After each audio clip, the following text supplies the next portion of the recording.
ఈ రాత్రి వాక్య ధ్యానాంశం కొరకై యోబు గ్రంథం 5వ అధ్యాయం 19వ వాక్య భాగాన్ని నేను చదువుతాను. మీ పరిశుద్ధ గ్రంథాలు తెరిచి శ్రద్ధగా దేవుని మాటలు ఆలకించండి. యోబు గ్రంథం 5వ అధ్యాయం 19వ వాక్య భాగాన్ని చదువుతున్నాను. 6 బాధల్లో నుండి ఆయన నిన్ను విడిపించును, 7 బాధలు కలిగిన నీకు ఏ కీడు తగలదు. ఆమేనండి. ఒకసారి ఈ మాట నాతో చెప్పండి. 6 బాధల్లో నుండి ఆయన నిన్ను విడిపించును. చాలు. ఒకసారి అందరూ చప్పలు కొడుతూ మీ ఆనందాన్ని వ్యక్తపరచండి. God bless you. దేవుని మాటలు మీ జీవితాన్ని ప్రభావితం చేయునుగాక. ఈరోజు మీకు చెప్పాలనుకున్న సందేశం పేరేమిటంటే యోబుకు కలిగిన 6 బాధలు. ఆ 6 బాధల్లోంచి దేవుడు ఎలా విడిపించాడో వాక్యం ఆధారాల్లోంచి పరిశుద్ధాత్ముడు మీతో మాట్లాడి బలపరచునుగాక. నిజంగా మన జీవితంలో అనేకమైన బాధలతో మనం బాధించబడతా ఉన్నాం. భక్తులకి ఎందుకయ్యా దేవుడు బాధలు పెడతాడు?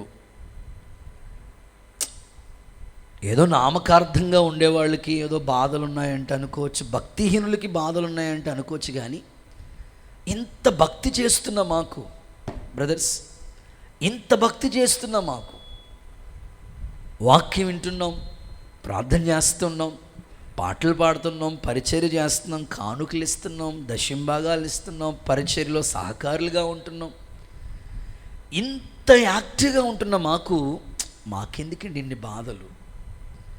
ఎప్పుడు మీకు ఈ ప్రశ్న రాలేదా? 100కి ఖచ్చితంగా 90 మందికి ఈ ప్రశ్న వచ్చి ఉంటుంది. మాకెందుకు ఈ బాధలు కలుగుతున్నాయి? యోబు జీవితాన్ని ఒక ఎగ్జాంపుల్గా, ఒక శాంపిల్గా ఈరోజు దేవుడు మీ ముందుంచి ఆయన జీవితంలో ఎదురైన బాధల్లోంచి దేవుడు ఎలా విడిపించాడో, యోబుకు కలిగిన ఆ 6 బాధల గురించి ప్రభు మీతో మాట్లాడి మీ ఆత్మీయ జీవితాన్ని మరలా తిరిగి దేవుడు కట్టి స్థిరపరచునుగాక. ప్రియులారా, దేవుడు ఈ భూమి మీద ఈ సృష్టిని కలుగు చేసినప్పుడు 7 రోజుల సృష్టిని గురించి మన వాక్యం చదువుతూ ఉంటాం. మొదటి రోజు దేవుడు వెలుగు కలుగునుగాక అని చెప్పాడు. 2వ రోజు దేవుడు భూమిని ఆకాశాన్ని కలుగు చేసినట్లుగా వాక్య లేఖనాల్లో మనం చూస్తూ ఉన్నాం. 3వ రోజు దేవుడు విత్తనములిచ్చే చెట్లని మొలిపించినట్లుగా వాక్యంలో చూస్తాం.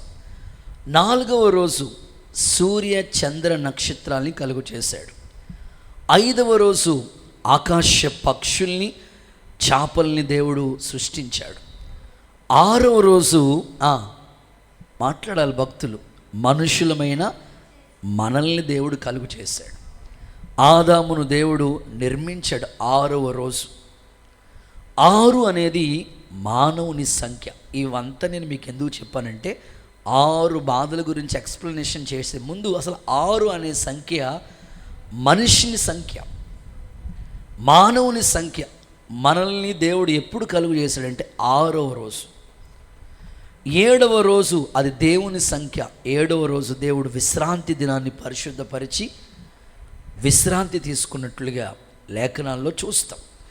6 అనేది మానవుని సంఖ్య. అందుకే యోబు జీవితంలో 6 బాధలకి దేవుడు అనుమతిచ్చాడు. ఆ 6 బాధల్లోంచి దేవుడు విడిపించి, తప్పించి, గొప్ప చేసి 2 ఆశీర్వాదాన్ని కూడా దేవుడు అతనికి ఇచ్చాడు, సాక్షిగా నిలబెట్టాడు. దేవునికి మహిమ కలుగునుగాక. యోబు అంటాడు తన జీవితాన్ని గురించి, ఊజు అనే దేశంలోనే తనలాంటి భక్తిపరుడు లేడు. సాధారణంగా మనం భక్తిపరుల్ని గమనిస్తూ ఉంటుంటే ఏమీ లేనోళ్ళు భక్తి చేస్తున్నట్లుగా సమాజంలో చూస్తూ ఉంటాం మనం. కానీ యోబుకి అలా కాదు. ఆ దేశంలోనే ఐశ్వర్యవంతుడు, అన్ని సౌకర్యాలు ఉన్నాయి. అన్ని సౌకర్యాలు ఉన్నవాళ్ళు భక్తి చేయటానికి అంత మక్కువ చూపరు నేటి సమాజం.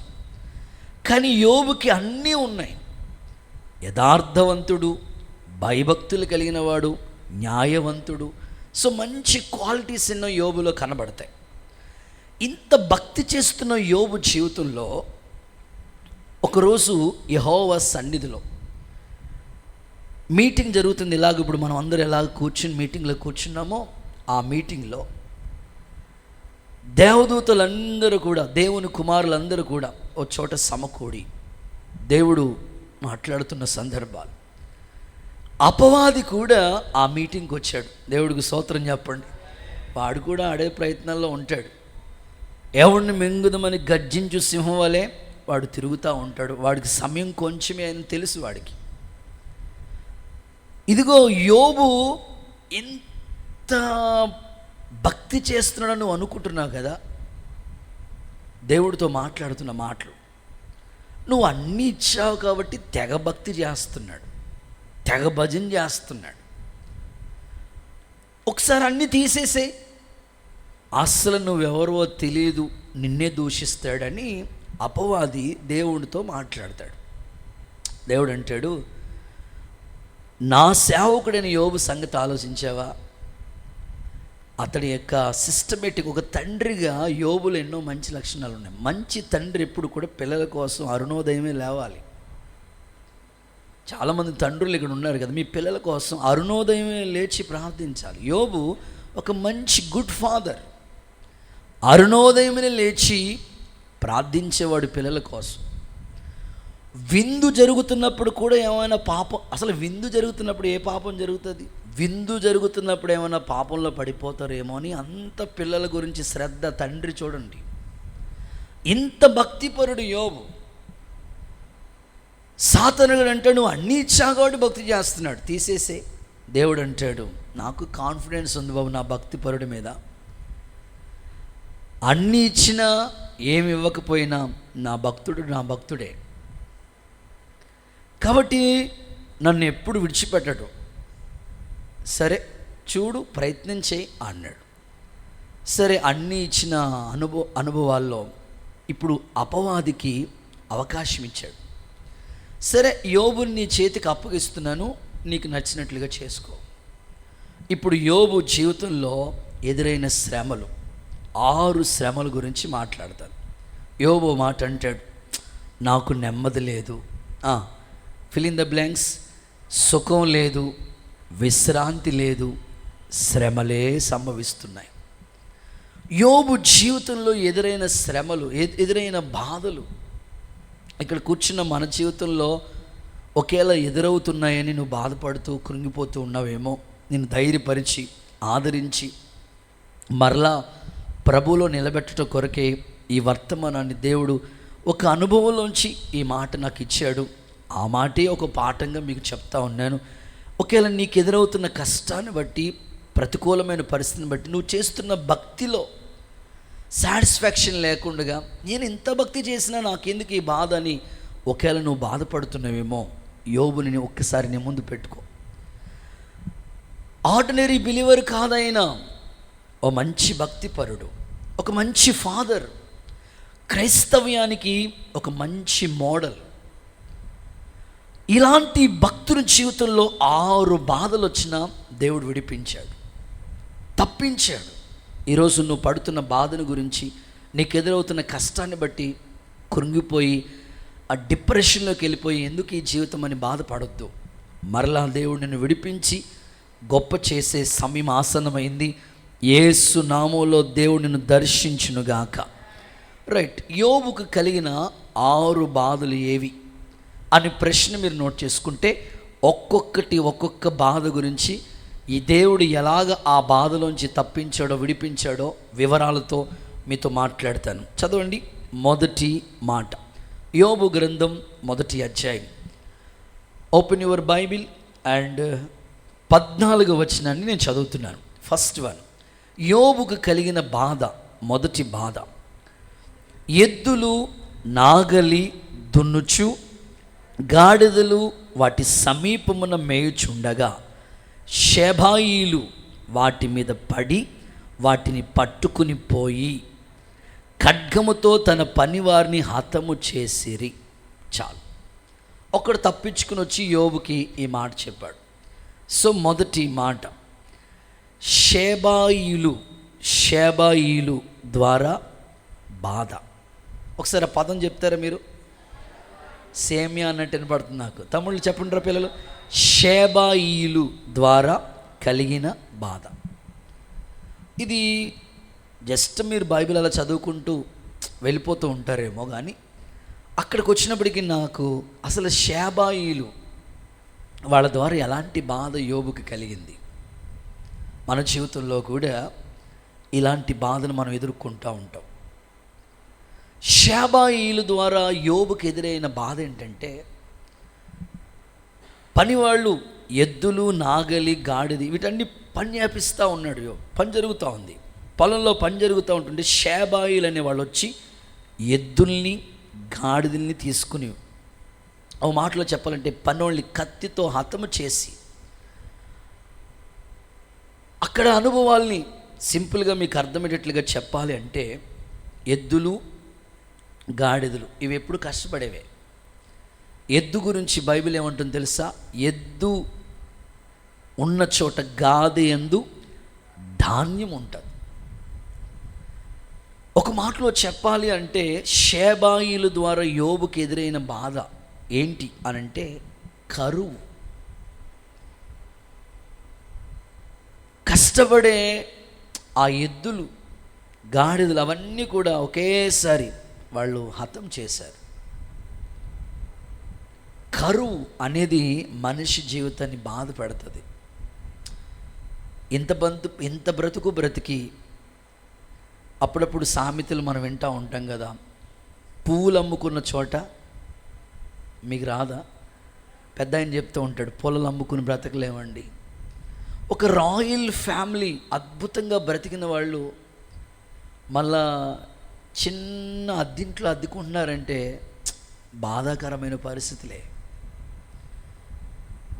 కరువు అనేది మనిషిని నిజంగానే బాధ పెడతా ఉంటుంది. యోబుకి షేబాయిల ద్వారా కలిగిన బాధ ఏంటంటే కరువు. ఆత్మీయ జీవితంలో ఇక్కడ కూర్చున్న మీ జీవితాల్లో కూడా పైకి అందరూ బాగానే ఉన్నారు. జాన్ వెస్లీ అన్న ప్రైజ్ లార్డ్, ప్రైజ్ లార్డ్, అక్క ప్రైజ్ లార్డ్, ప్రైజ్ లార్డ్. కానీ లోపల మీ అంతరంగంలో పడుతున్న ఆ వేదన ఒక పరిశుద్ధాత్మ దేవుడికి మాత్రమే తెలుసు. పరిశుద్ధాత్మ మీకు సమస్తము బోధిస్తాడు. అందుకే ఈ మాటలు మీ కొరకు ప్రభు ప్రకటిస్తున్నాడు. మీ జీవితంలో ఫైనాన్షియల్ సపోర్ట్ నిజంగా మిమ్మల్ని కృంగదీస్తుంది. ఆ బాధ కొంతమంది జీవితాన్ని మీరు చూడండి, వచ్చిన జీతం వచ్చినట్లుగా అయిపోతూ ఉంటే, ఓ పక్కన పిల్లల ఫీజులు కట్టుకోవాలి, ఓ పక్కన ఇంటద్దె కట్టుకోవాలి, ఓ పక్కన మెయింటెనెన్స్, ఇవి కాకుండా ఆర్థికంగా ఎన్నో ఇబ్బందికరమైన పరిస్థితులు. ఇలాంటి మధ్యలో నేను ఆదివారం మందిరానికి వెళుతున్నాను, పాటలు పాడుతున్నాను, పరిచయం చేస్తున్నాను, కలిగిన దాంట్లోనే దేవునికి చందా కూడా వేస్తున్నాను. కానీ నాకేంటి బాధ ఎప్పుడు అని ఒకవేళ మీరు బాధపడుతూ ఉన్నారేమో. యోబు జీవితంలో ఎదురైన ఆ బాధ, షేబాయిల ద్వారా కలిగిన ఆ బాధ, మీరు బ్రాకెట్లో రాసుకోవాలి, కరువు. ఎందుకంటే ఎద్దుల వాటిలన్నిటిని కూడా హతం చేసి, పని వాళ్ళని కూడా చంపేసి, వాళ్ళ స్థితి యోబుకి ఎంత బాధ కలిగి ఉంటుందంటే అంత బాధ. ఈ రాత్రి దైవజనుడిగా నేను చెప్తున్నాను, నీ కుటుంబంలో ఎదురవుతున్న కరువును గురించి కలవరపడొద్దు. మేము కూడా ఒక సేవకులుగా ఆ స్థాయి నుంచి వచ్చిన వాళ్ళం. కరువు అంటే ఎలా ఉంటుందో, ఆ ఆర్థికపరమైన ఇబ్బందులు ఎలా ఉంటాయో అవన్నీ దేవుడు ఆ అనుభవంలో ఆ గాఢాంధకరమైన లోయలోంచి తీసుకొచ్చాడు. ఒకేసారి అన్నీ ఇవ్వలేదు ప్రభు. ఆ స్థాయిని ఎవరైనా వస్తే కనీసం టీ పెట్టడానికి కూడా పాలు ప్యాకెట్ కొనే పరిస్థితులు కావు అప్పుడు ప్రారంభ సేవ. ఆ స్థాయి నుంచి ఒక్కొక్కటి దేవుడు తీసుకుంటా నడిపించుకుంటా ఆయన వెళ్ళిన మార్గాల్లో మమ్మల్ని కూడా నడిపించుకుంటూ వచ్చాడు. ఈ రాత్రి ఒక సేవకుడిగా నేను చెప్తున్నాను, ఒకవేళ నీ ఇంట్లో ఆర్థికపరమైన కరువుని నువ్వు అనుభవిస్తున్నావా? యోబుకి ఆ ఐశ్వర్యవంతుడే, అన్ని సౌకర్యాలు ఉన్నాయి, ఒకేసారి ఆర్థిక వ్యవస్థ ఇబ్బందికరమైన పరిస్థితి. గతంలో 2020 కోవిడ్ కరోనా వైరస్ వచ్చినప్పుడు చాలామంది గొప్ప గొప్ప కంపెనీలు కూడా క్లోజ్ చేయవలసిన పరిస్థితులు, చాలామంది ఉద్యోగాలు కూడా తీసేయవలసిన పరిస్థితులు. ఆ టైంలో చాలామంది ఎదుర్కొన్న కరువు అంత ఇంత కాదు. ఈ రాత్రి ఎందుకు ఈ మాటలు ప్రభు నీకు జ్ఞాపకం చేస్తున్నాడు? వస్తున్న జీతం ఇంట్లో సరిపోక ఇంకా నెల వచ్చినప్పటికి అప్పే మిగులుతుందని నువ్వు బాధపడుతున్నావేమో. ఈ రాత్రి యోబుకి కలిగిన ఆ బాధలోంచి దేవుడు విడిపించాడు. నీకు కూడా అన్ని విధాలుగా దేవుడు ద్వారములు తెరుచునుగాక. చూడండి, ఎద్దుల గురించి ఈ మాట చదివిస్తాను. సామెతల గ్రంథం 14వ అధ్యాయం 4వ వాక్యంలో నేను చెప్పిన మాట ఉంటుంది. ఎద్దులు లేని చోట్ల గాది యందు ధాన్యం ఉండదు. ఎద్దులు ఎక్కడైతే ఉంటాయో, ఎద్దులు లేని చోట గాది యందు ధాన్యము ఉండదు. ఎద్దులు బలము చేత విస్తారమైన వచ్చుబడి కలుగును. అంటే ఎద్దు ఇప్పుడు కూడా శ్రమ పడుతూనే ఉంటుంది. సో ఇక్కడ షేబాయిల ద్వారా కలిగిన బాధ, ఎద్దుల్ని గాడిద మొత్తం హతమార్చిన పరిస్థితిలో యోబుకి ఈ ప్రారంభ బాధే, ఫస్ట్ కలిగిన బాధే షేబాయిల ద్వారా కరువు అనే పరిస్థితి ఏర్పడింది. పొలంలో అనేకమైన పంటలు పండించే రైతులు ఉన్నారు.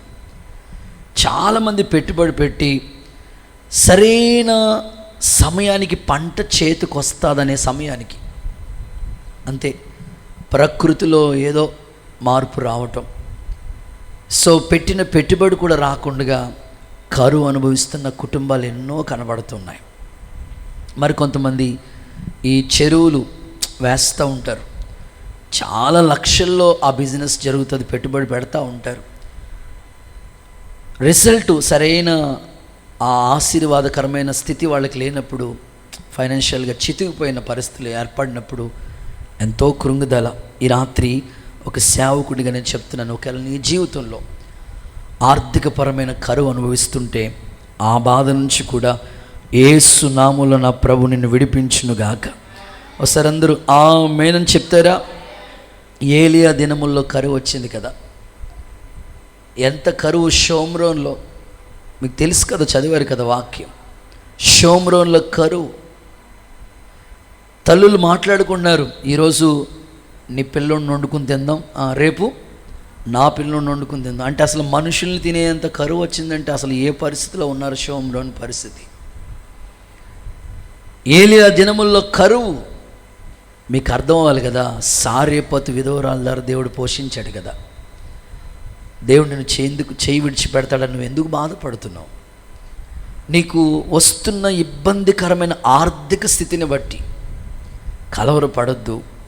మరలా దేవుడు నీ కోసం ద్వారములు తెరుచునుగాక.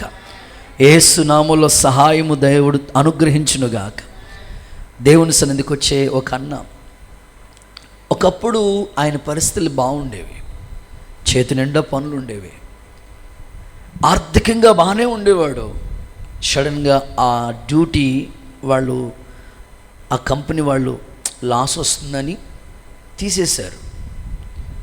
సరే ఎక్కడికైనా వెళదామని ఎంత ప్రయత్నం చేస్తున్నా ఇంచుమించు 10 నెలలు పనులే లేక ఖాళీగా ఉన్న పరిస్థితులు.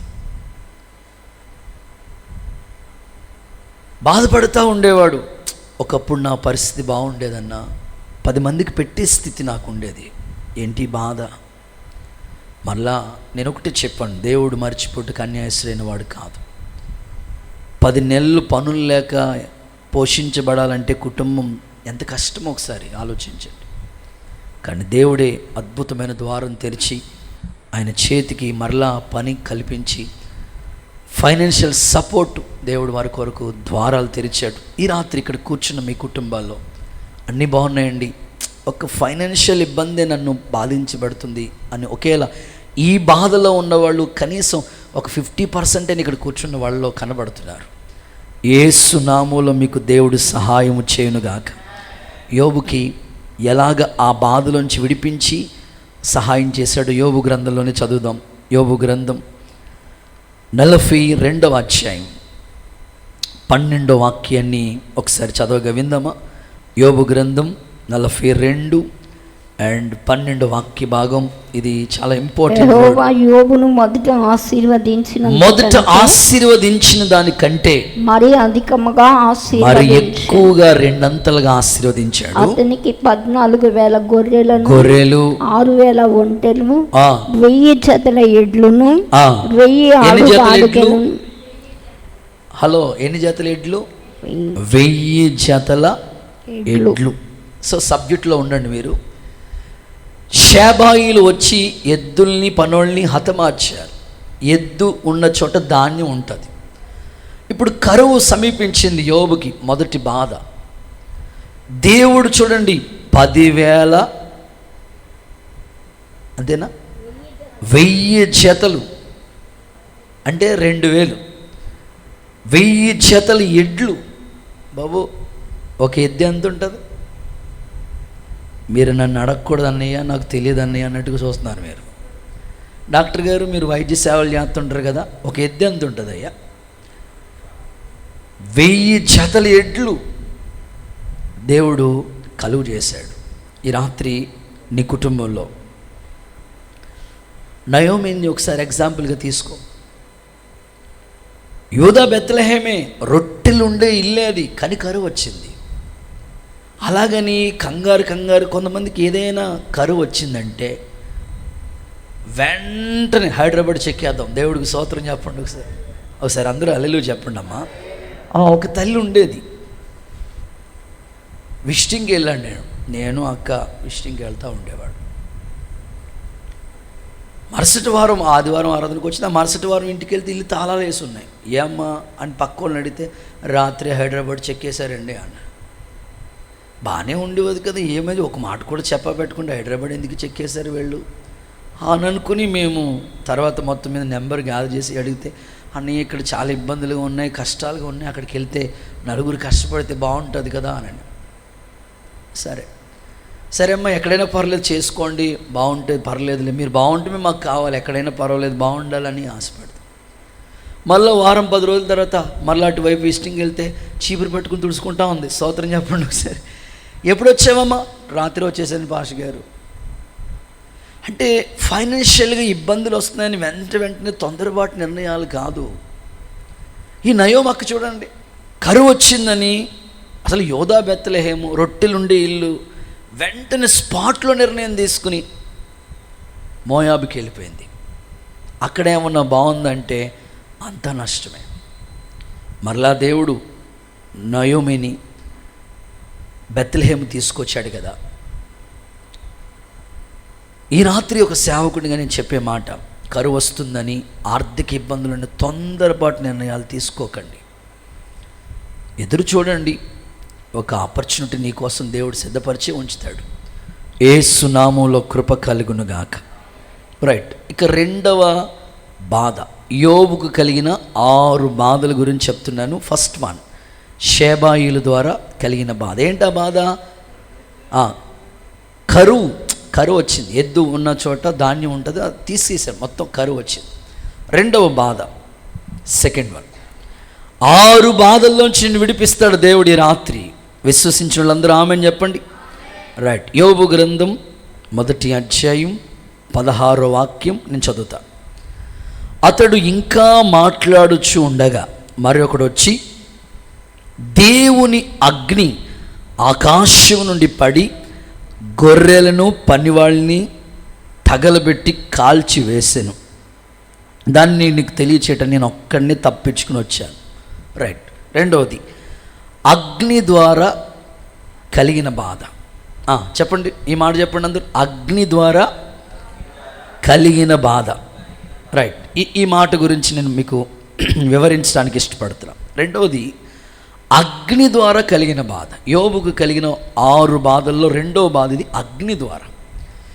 ఆకాశం నుండి ఒక అగ్ని వచ్చి గొర్రెలను, ఆ తర్వాత అన్నిటిని తగలబెట్టేసింది.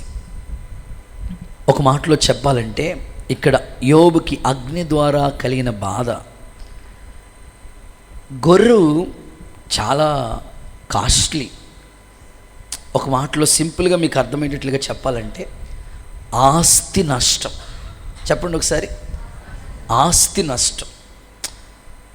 గొర్రెలను పనోళ్ళని అందరు ఆకాశం నుండి అగ్ని వచ్చి అంత తగలబెట్టేసింది.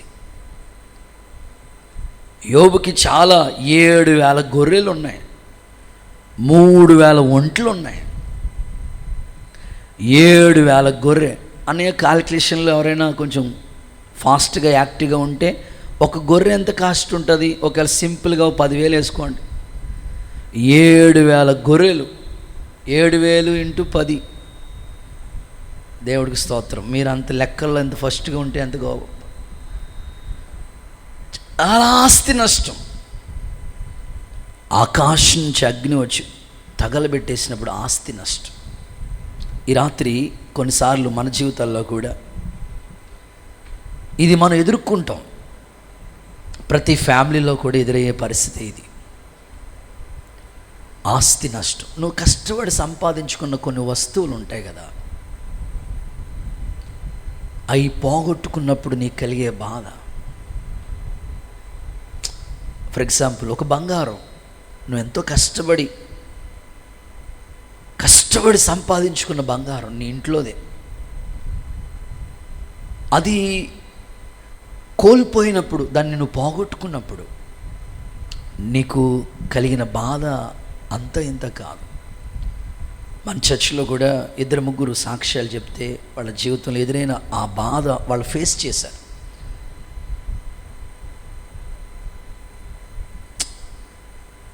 ఒక కాసు 2 కాసులుగా చాలా విలువైన, చాలా డబ్బులతో ఖరీదైన బంగారం మిస్ అయిపోయింది పరిస్థితిలో.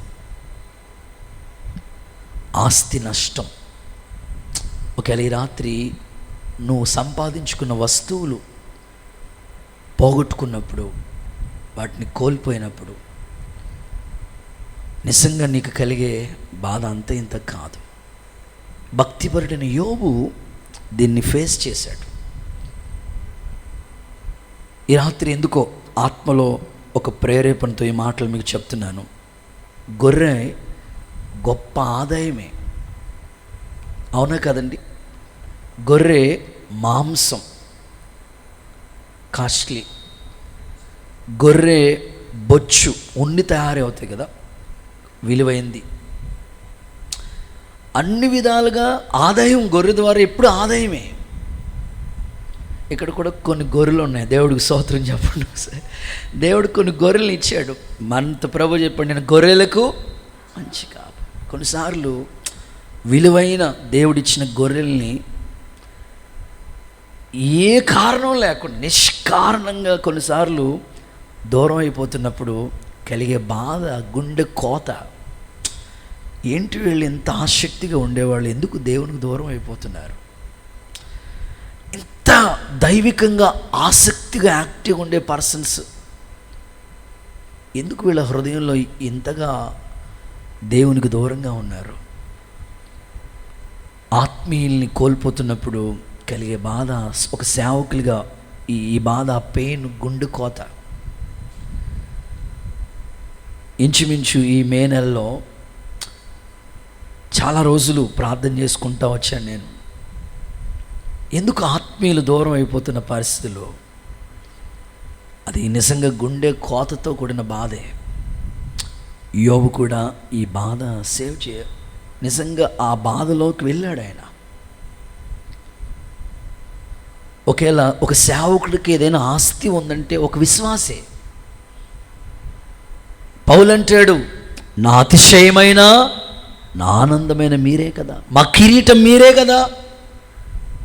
ఒక విశ్వాసిగా మిమ్మల్ని దేవుడు మా గుండెల్లో న్యాయ విధాన పథకం ప్రధాన యాజకుడు ఇక్కడ ధరిస్తుంటాడు. ఒక విశ్వాసిని దేవుడు మా గుండెల్లో పెట్టాడు. మీ కొరకు ప్రతి ఉదయం, ప్రతిసారి అవకాశం ఉన్నప్పుడల్లా, ఒకవేళ మీరైనా ప్రార్థన చేసుకోకుండా భోజనం చేస్తారేమో, కానీ మాకు అంత అవకాశం లేదు. మీ పేరు చదవకుండా, మీ పేరు చెప్పకుండా, తలంచకుండా మిమ్మల్ని జ్ఞాపకం చేసుకోకుండా మాకు పర్మిషన్ లేదు. దైవ సన్నిధిలో ఆత్మీయులందరూ దూరం అయిపోతున్నప్పుడు ఆ కలిగే బాధ అంత ఇంత కాదు. ఆస్తి కన్నా విలువైనది ఆత్మలు. విలువైన ఆత్మలు కోల్పోతున్నప్పుడు అపవాది కుయుక్తి కలిగి ఈజీగా ఏదైనా చిన్న కష్టం వచ్చింది చచ్చి మానేద్దాం, ఏదైనా బాధ వచ్చింది దూరం అయిపోదాం, ఇట్లాగా అపవాది మీ హృదయంలో ఆలోచన పుట్టించి దేవునికి దూరం చేస్తూ ఉన్న ఈ చివరి దినాల్లో ఇదిగో పరిశుద్ధాత్ముడు నీతో మాట్లాడుతున్నాడు. ఆస్తి నష్టం ఒకవేళ నీకు కలుగుతుందేమో. ఒక సేవకులుగా మేము ఇది ఎదుర్కొన్న సందర్భాలే. మీరు కూడా భౌతికంగా ఒకవేళ ఫైనాన్షియల్లో ఆస్తి విషయాలు మీరు సంపాదించుకున్న, మీరు ఎంతో కాలంగా కష్టపడినది అది కోల్పోయిన పరిస్థితులు మీకు ఎదురైనప్పుడు కలిగే బాధ వర్ణించలేం. యోబుకి గొర్రెలు నిజంగా గొప్ప ఆదాయమే, ఆర్థిక స్థితి. ఇక్కడ కూర్చున్న మీకు ఒకవేళ ఇల్లు ఒక ఆస్తిగా మీకు దేవుడిచ్చాడేమో.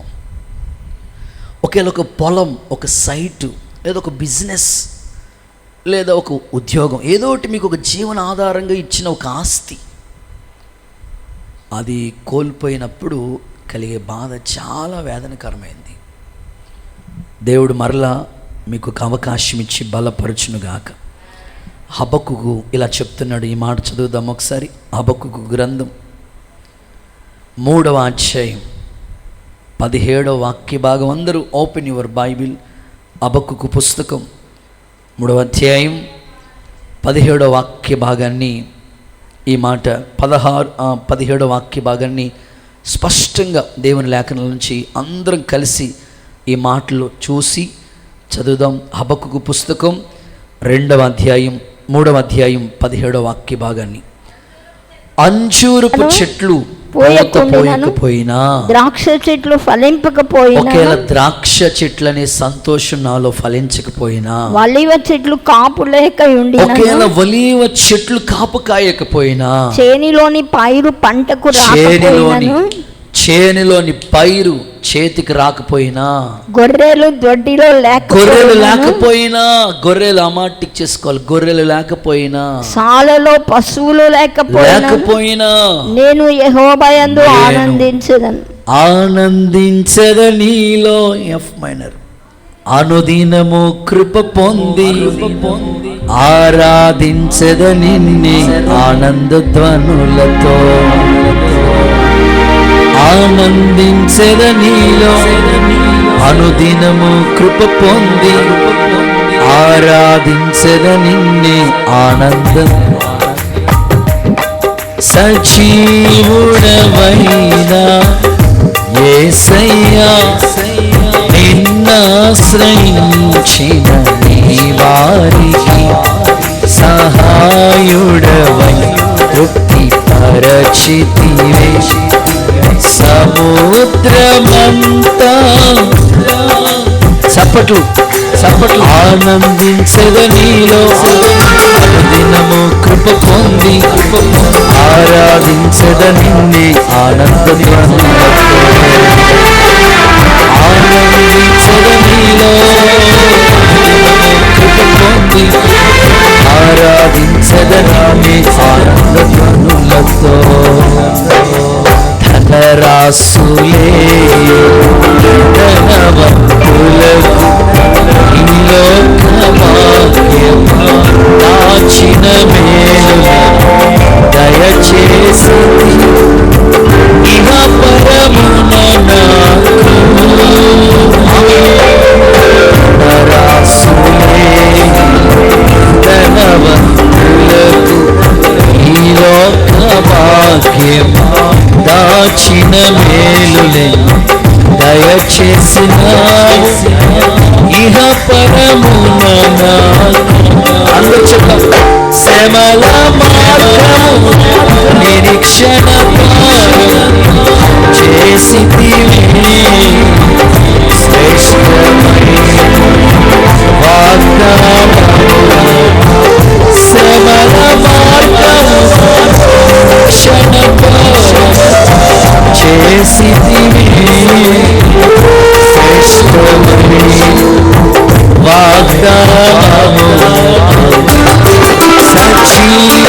సజీవుడవైన యేసయ్యా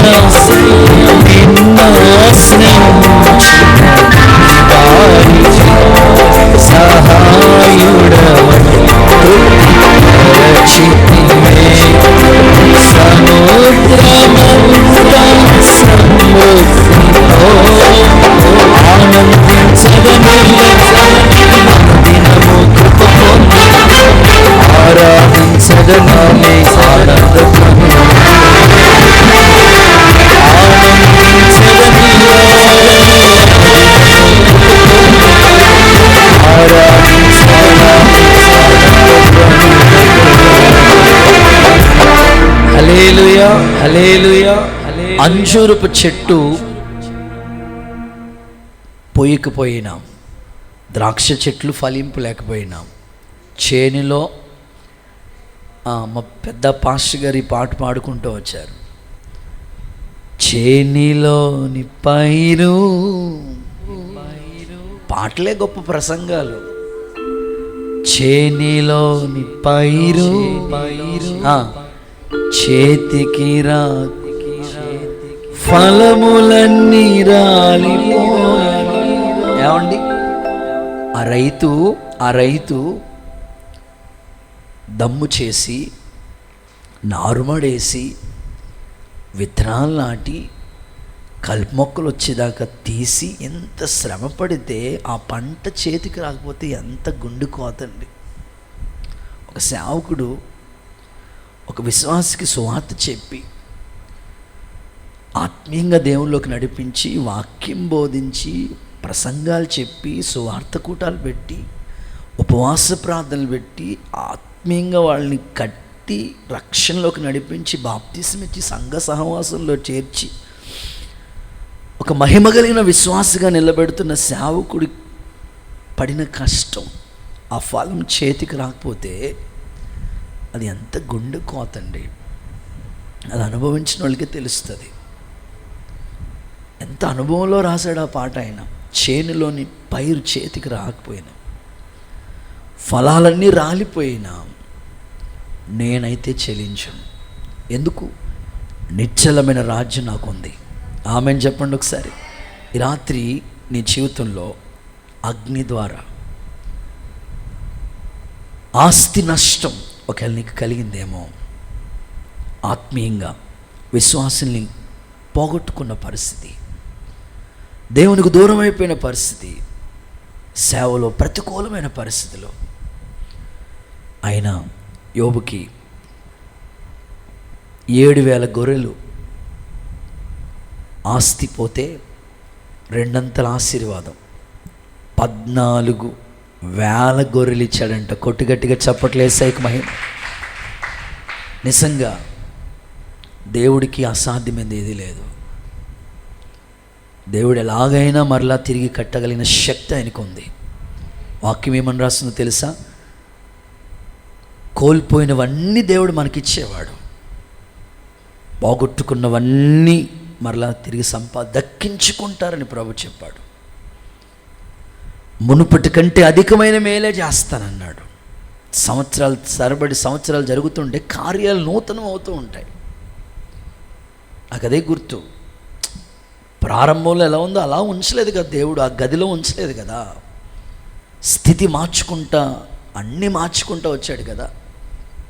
అందుకే ఈ రాత్రి ఒకవేళ మీ కుటుంబాల్లో ఆస్తి నష్టం, సేవకులుగా మేమైతే ఆత్మల్ని కోల్పోతే మరలా దేవుడు మనకు అనుగ్రహించునుగాక, బాధలోంచి విడిపించునుగాక.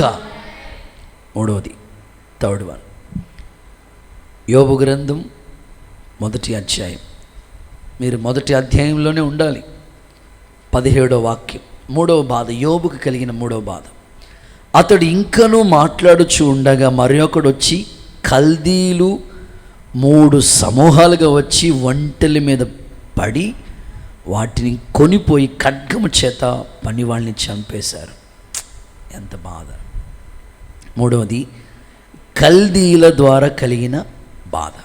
నోట్ చేయండి అన్నమాట. చెప్పండి నాతో కలిసి. కల్దీల ద్వారా. అందరూ భక్తులందరూ పలకండి అయ్యా. కల్దీల ద్వారా కలిగిన బాధ. హల్లెలూయా. దీని గురించి కొంచెం డెప్త్లో ప్రభు చిత్తమైతే ఎప్పుడైనా ఫిలిస్తీన్ల గురించి ఎలాగ ఒక ప్రసంగం చెప్పాను, అమాలీకుల గురించి ఎలా చెప్పాను, కల్దీల గురించి ఒక సబ్జెక్ట్ ఒకటి రెడీ చేస్తూ ఉన్నాను, చెప్తాను దేవుడు ఆత్మ ప్రేరేపణిస్తే. ఇప్పుడు సబ్జెక్ట్ వచ్చింది కాబట్టి ఒక్క మాట టూకీగా చెప్పి ముందుకెళ్ళిపోవాలి. ఎందుకంటే 6 బాధల్లో ఇప్పుడు ఎన్నో బాధలకు వచ్చాం? మాట్లాడండి భక్తులారా. 3వ బాధలకు వచ్చాం. కల్దీల ద్వారా కలిగిన బాధ. అసలు ఈ కల్దీలు ఎవరు? వాళ్ళు చేసిన యోబు జీవితంలో వాళ్ళకి కలిగించిన బాధలు ఏంటంటే, అక్కడ మనం చూస్తాం కదా, 3 సమూహాలుగా వచ్చి ఒంటెల మీద పడ్డారు, పనోళ్ళని చంపేశారు. ఒంటె రవాణా సౌకర్యం, బ్రాకెట్లో మీరు రాసుకోవాలి. కల్దీల ద్వారా కలిగిన బాధ అంటే రవాణా సౌకర్యం, అంటే ట్రాన్స్పోర్ట్ ఆగిపోయింది. మీకు ట్రాన్స్పోర్ట్ అంటేనే సమైక్య ఆంధ్ర 20 అన్న, ఏ ఇయర్ అన్న 20 మేడం గారు, సమైక్యాంధ్ర ఎప్పుడు? 2013. నాకు బాగా గుర్తు, మా అమ్మగారు అప్పుడు హాస్పిటల్కి తీసుకెళ్తా ఉన్నాం. 2013లోనే మహిమలోకి వెళ్ళారు ఆమె. సమైక్యాంధ్ర ఎటు చూసినా అన్ని రోడ్లు బ్లాక్, టైర్లు రోడ్ల మీద వేసి తగలబెట్టేసి ఎటు వెళ్ళటానికి లేదు. రవాణా సౌకర్యం అప్పుడు హాస్పిటల్ తీసుకెళ్లే పరిస్థితి అన్నమాట. సరిగ్గా మమ్మడివారం ఇప్పుడు బైపాస్, ఇటు వెళ్తే టౌన్లోకి, ఇటు వెళ్తే బైపాస్ రోడ్ దాటిన తర్వాత ఒక బ్రిడ్జి ఒకటి కట్టారు మురమళ్ళకి దగ్గరలో. ఇక అటు మురమళ్ళ అటు వెళ్ళాలంటే అదే బ్రిడ్జ్, ఇంక వేరే ఆప్షన్ ఏమీ లేదు. అని ఇంకో వేరే ఆప్షన్ ఏమైనా ఉందా? లేదు. అటువైపు మొత్తం కరెక్ట్గా బ్రిడ్జికి దగ్గరలో టైర్లన్నీ తగలబెట్టేసి ఇంకా మొత్తం బ్లాక్ చేశారు. వెళ్ళే అవకాశం లేదు. బండి మీద తీసుకెళ్తా ఉన్నాం. వేరే ఆయన మొత్తం మీద అడ్డదారి ఒకటి చూపిస్తే ఆ తిరిగి రావటానికి, ఆ బ్రిడ్జి తిరిగి రావటానికి 1 గంట సేపు పట్టింది. ఇప్పుడు యోబు జీవితంలో కలిగిన బాధ కల్దీల ద్వారా రవాణా సౌకర్యం, ఒంటెల్ని పనోళ్ళని హతమార్చిన పరిస్థితి. చూడండి, అపవాదిగాడు ఒక మనిషిని ఎంత బాధ పెడుతున్నాడో ఒకసారి మీరు ఆలోచించాలి. Listen carefully. మీరు చేస్తున్న భక్తిలో మీకు వస్తున్న బాధల గురించి ఒక భక్తుడి జీవితాన్ని మీ ముందు పెడుతున్నాను. నీకు రవాణా సౌకర్యం ఆగిపోతే ఆ బాధ ఎలా ఉంటుందో ఒకసారి ఆలోచించు. అసలు ఇప్పుడు ఇంటర్నెట్ వచ్చేసింది, క్లిప్పులు, చెప్పులు అన్నీ నెట్లోనే బుక్ చేసుకుంటున్నారు కదా, అన్నీ ఇంటికి వచ్చేస్తూ ఉన్నాయి. భోజనాలు కూడా ఇంటికి వచ్చేస్తున్నాయి. ఏంటి దాని పేరేంటి? జొమాటో, ఎన్నో వచ్చేసినాయి. అసలు యోబుకి రవాణా సౌకర్యం ఆగిపోయిందండి. ఇప్పుడు మీరు ఇక్కడికి వచ్చారు, ఇంటికి వెళ్ళటానికి మీ బండి స్టార్ట్ అవ్వట్లేదు. మామూలు కోపం రాదు మీకు. దేవుడికి స్తోత్రం చెప్పండి. నేను చర్చికి వెళ్ళినప్పుడే ఆగిపోవాలా బండి? ఎక్కడికైనా వెళుతున్నప్పుడు కారు సడన్గా ఆగిపోతే ఇంక ఎక్కడికి వెళ్తాను చెప్పండి? ఆలోచించండి. మీరు వాక్యాన్ని ఏదో విని రాసుకోవటం కాదు, కానీ ఆ డైమెన్షన్లోకి వెళ్ళండి. అసలు భక్తుడికి దేవుడు ఎలాంటి బాధలు పెట్టాడో, ఆ బాధల్లోంచి ఎలా విడిపించాడో, అసలు ఒక కొత్త పాఠంగానే ఉంది నాకు ఈ మెసేజ్. యేసు నామములో తండ్రి మీకు సహాయం చేయనుగాక. కొన్నిసార్లు ఆరాధనకి రావాలని ఎన్నో విధాలుగా ప్రయత్నం చేస్తూ ఉంటాం, ఆటంకాలు ఎదురవుతూ ఉంటాయి. గ్రామాల్లో ఇవి ఎక్కువగా ఇప్పుడు ప్రస్తుతం గ్రామాల్లో వ్యతిరేకత చేస్తూ ఉంది. భర్తల ద్వారా, కుటుంబాల ద్వారా. సో సన్నిధికి వెళ్ళకుండా ఏదో ఒక ఆటంకం, ప్రయాణానికి ఏదో ఒక ఆటంకం. సో దేవుడు నీతో మాట్లాడుతూ ఉన్నాడు. ఇక్కడ కల్దీల ద్వారా కలిగిన బాధ, బ్రాకెట్లో రవాణా సౌకర్యం, ఒంటెల్ని పనుల్ని మొత్తం హతమార్చేశారు. ఒంటె నిజంగా చాలా కష్టపడుతుంది. రెబెక్కమ్మ 10 ఒంటెలకి నీళ్లు పెట్టింది. అసలు వీళ్ళు కల్దీయులు స్వభావాన్ని గురించి చెప్తాను, ఒక్క మాట చెప్తాను. కల్దీయులు ఎలాంటి వాళ్ళు అంటే అసలు ఇలాంటి వాళ్ళు ఉంటారా అనేటట్లుగా ఉంటారు కల్దీయులు. ఎలాంటి వాళ్ళు? ఇంచుమించు సుమారు 600 సంవత్సరాల క్రితమే, ఇది చరిత్రలో రాయబడిన మాట. నెబుకద్నెజరు యెరూషలేము మీదకి దండెత్తి యుద్ధం చేసి రాజైన సిద్కియాను పట్టుకుని అతని కన్నులు ఓడబెరికేసి గొలుసులతో బంధించేసి చెరలో వేసేసాడు. సిద్కియాను పట్టుకుని నెబుకద్నెజరు ఏం చేశారంటే కన్నులు ఓడబెరికేసి చెరసాల్లో వేసేసాడు. ఒకసారి ఆ మాటలు ఒకసారి చదువుదాం. కల్దీయులు చేసిన పనులు అక్కడ మనకు కనపడతాయి. ఇర్మియా గ్రంథం 39వ అధ్యాయం 5 నుండి 7 వాక్యాలు చదవగా విందాం. ఒకసారి open your Bible, Jeremiah chapter 39, 5, 6, 7. ఇర్మియా గ్రంథం 39వ అధ్యాయం నేను చదువుతున్నాను, కంగారు పడొద్దు. అయితే కల్దీయుల సేన వారిని తరిమి ఎరుకో దగ్గరనున్న మైదానంలో సిద్కియాను కలుసుకొని పట్టుకొని రాజు అతనికి శిక్ష విధింపవలనని హామాతు దేశంలో రిబ్లా పట్టణం దగ్గరనున్న బబులోను రాజైన నెబుకద్నెజరు వద్దకు వారు సిద్కియాను తీసుకుని తీసుకొచ్చారు. కల్దీయులు ఎవరిని తీసుకొచ్చారు? సిద్కియా రాజుని. చదువు కంటిన్యూస్ 7 వరకు. బబులోను రాజు రిబ్లా పట్టణంలో సిద్కియా కుమారులను అతని కన్నుల ఎదుట చంపించెను. మరియు బబులోను రాజు యోధా ప్రధానులందరినీ చంపించెను. అంతటా అతడు సిద్కియా కన్నులు ఓడదీయించి అతన్ని బబులోనుకు తీసుకొని పోవుటకై సంకెళ్లతో బంధించెను. కల్దీయులు 8వ వచనం టిక్ చేసుకోండి. కల్దీయులు రాజనగరును ప్రజల ఇండ్లను ప్రజల ఇళ్ళును అగ్నిచేత కాల్చివేసి యెరూషలేము ప్రాకారాలను పడగొట్టిరి. ఎంత దారుణమైన మనుషులు వీళ్ళు. అసలు యెరూషలేములో ఏముంది? దేవాలయం, దేవుని మందిరంలో అసలు అగ్నితో కాల్చేశారంటే అసలు ఏ మనుషుల వాళ్ళు. అసలు ప్రజల ఇళ్ళు అండి, ఇళ్ళు సురక్షితంగా ఉంటారు ప్రజలు. ఎంత దూరం వెళ్ళినా సాయంకాలానికి ఇంటికి వచ్చేస్తాం. అలాంటి ఇళ్ళే కాల్ చేశారు వాళ్ళు. అసలు కల్దీలు అంటే ఎంత ప్రమాదకరమైన మనుషులు చూడండి. అసలు ఇక్కడ యోబుకి వాళ్ళ ద్వారా కలిగిన బాధ, ఒంటెల్ని పనోళ్ళని అందరిని తగలబెట్టేశారు. అసలు